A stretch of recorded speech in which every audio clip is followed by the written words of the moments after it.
শ্রাবণ মাসে ডে 3 আজকে। তো পুজো সেরে সকালবেলা খেয়ে নিয়েছিলাম 1 গ্লাস জল। এরপর জলখাবারে আজকে ছিল লুচি পুরি আর তার সাথে ছিল আলু মটরের তরকারি।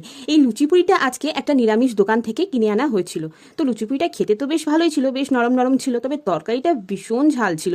খেতে স্বাদ ছিল, বাট একটু ঝালটা বেশিই ছিল। যাই হোক, এটাই জলখাবারে খাওয়া হয়েছিল আজকে। দেন দুপুরের লাঞ্চে ছিল গরম গরম ভাত, ঘি, ঢেঁড়স ভাজা, আলু সিদ্ধ আর ডাল সিদ্ধ। অত্যন্ত তৃপ্তিপূর্ণ একটা লাঞ্চ থালি আমার জন্য। খুবই ভালো লাগে এই ধরনের খাবার, বিশেষ করে ঘি ভাত আলু সিদ্ধ তো আমার দারুণ লাগে। আগে স্কুলে যাওয়ার আগে এইরকম সিদ্ধ ভাত ঘি খেয়ে যেতাম, তো বরাবরই এই খাবারটা আমার খুব প্রিয়। তো লাঞ্চটা তো ভীষণই ভালো ছিল আজকে। এরপর সন্ধেবেলা আজকে আলাদা করে কিছু খাইনি। মা এখানে চপ, চানাচুর, সর্ষের তেল দিয়ে মুড়ি মাখছিল। সেটাই বসে বসে মা আমি গল্প করছিলাম আর খাচ্ছিলাম। আর চা ছাড়া তো গল্প জমে না, তাই সেটাও ছিল। যাই হোক, এরপর রাত্রে ডিনারে আজকে ছিল রুটি, ডাল আলু আর একটুখানি ভাত।